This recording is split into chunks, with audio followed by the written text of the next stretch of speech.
Hello guys, welcome. Collective reading tayo ngayon. So ngayon yung topic natin ngayon ay bakit biglang tahimik siya? Okay?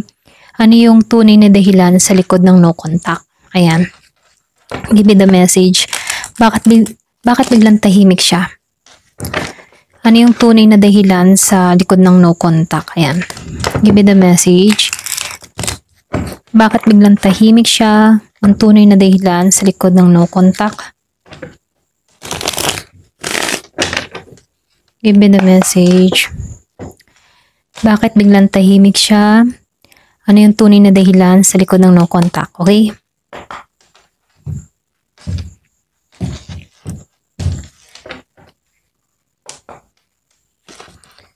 So, lumabas yung The Sun reverse. Meron din pasensya notal. Ten of Wands reverse. Merong Nine of Pentacles reverse.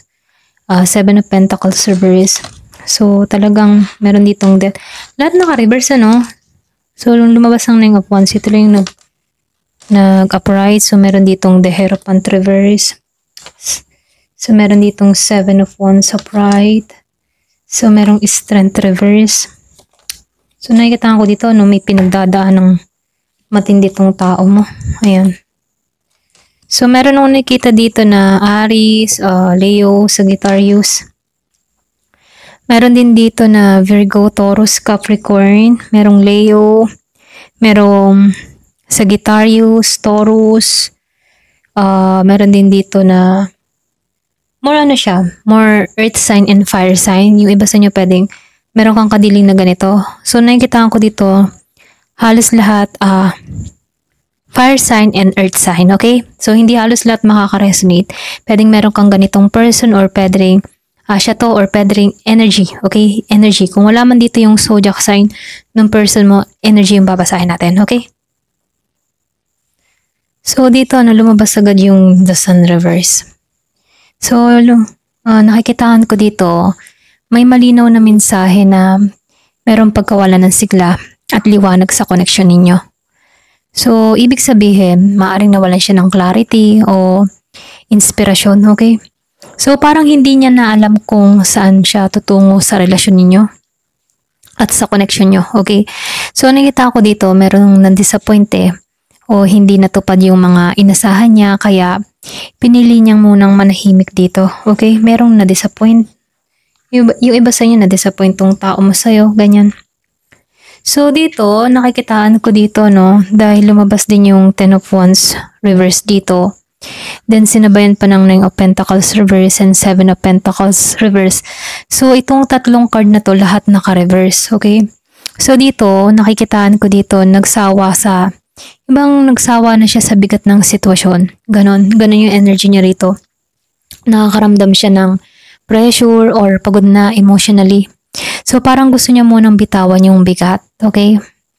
Hindi dahil sa ayaw niya na, kundi dahil gusto niyang magpahinga, okay? Or gusto niyang makahinga. Excuse me. So, dito, pakaramdam niya, hindi siya stable emotionally at financially. Kaya hindi niya kayang magpursige sa connection niyo, okay? Dahil lumabas yung Seven of Pentacles reverse, nawalan siya ng pasensya. So, nakikita ko dito, baka feeling niya walang progreso, kaya nag-step back siya. Ganon, okay? So, dito, nakikitaan ko rin dito, lumabas din yung Death reverse and the Nine of Wands upright. So, ito yun, Nakikitaan ko dito, ayaw niyang tuluyang tapusin ito, pero nagpipigil siya. May resistance to change. Kaya lang dito sa Nine of Wands, pinipilit niyang tumatag. So, nakikitaan ko dito, pagod na to, sugatan na rin. Hindi siya fully move on. So, nakikitaan ko dito, ayaw niyang masaktan ulit. Kaya no contact ang naging paraan niyo.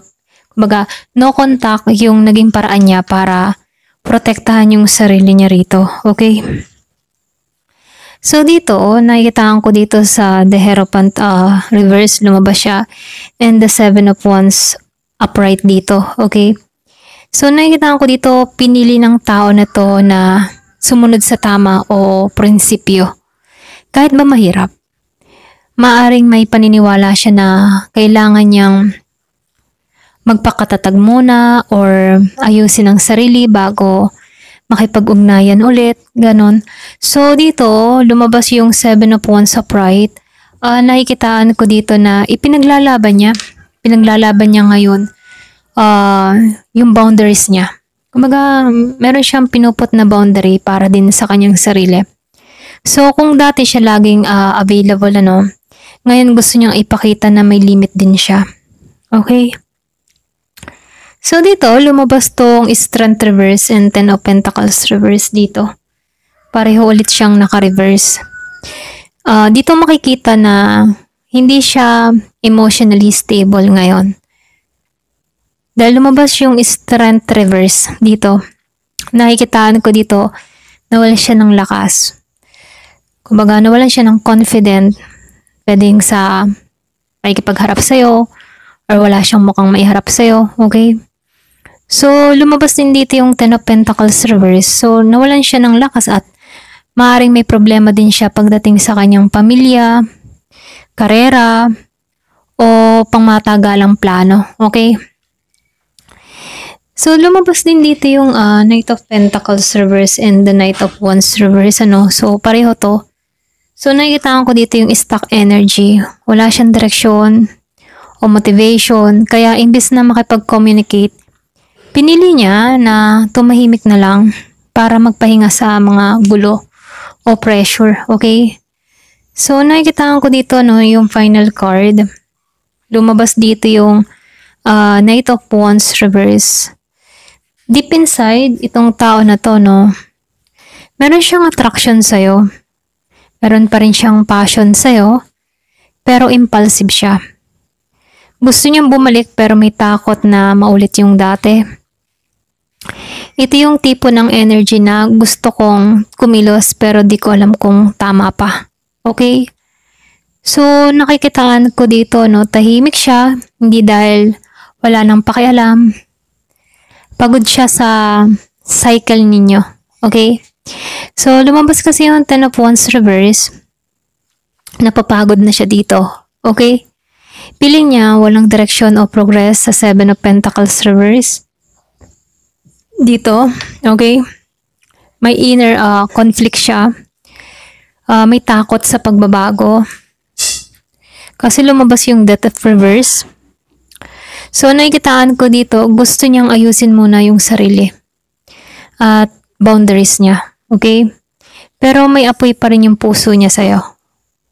Hindi pa ito tapos. Ito lang nakikita ko. Nasa pahinga lang siya. Ayan. So, nakikitaan ko dito, nagpapahinga lang siya. Okay? So, dito, yung posibleng action ng tao na to, nakikitaan ko dito, meron ding movement. So, dahil lumabas din yung Knight of Wands reverse, lumalabas dito, may balak din tong tao na to, kaya lang nagpapahinga pa siya. Okay? So, nakikitaan ko dito, meron ditong biglaang galaw. Meron ditong biglaang galaw. Ibig sabihin, may tendency siyang magparamdam bigla pero hindi agad consistent. Pwedeng bigla lang siyang mag-hi or mag-like or something na magpuso sa mga picture mo. Yung ganun, para masabi na present pa rin siya sa'yo. Okay?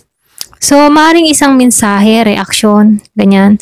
So, nakikita ko dito, dahil hindi siya emotionally stable, dahil lumabas ang Strength reverse, meron din ditong Death reverse.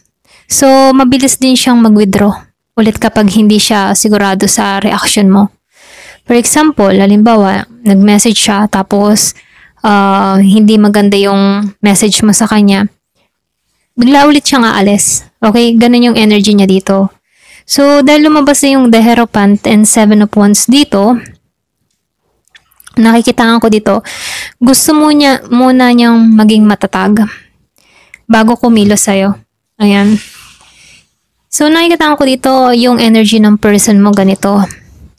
Kailangan ko munang ayusin ang sarili ko bago ako bumalik sa'yo. Okay?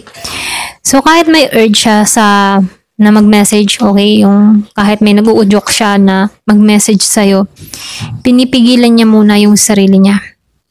Kumbaga, sumusubok to na maging matured, pero nakakaramdam siya ng struggle dito, okay?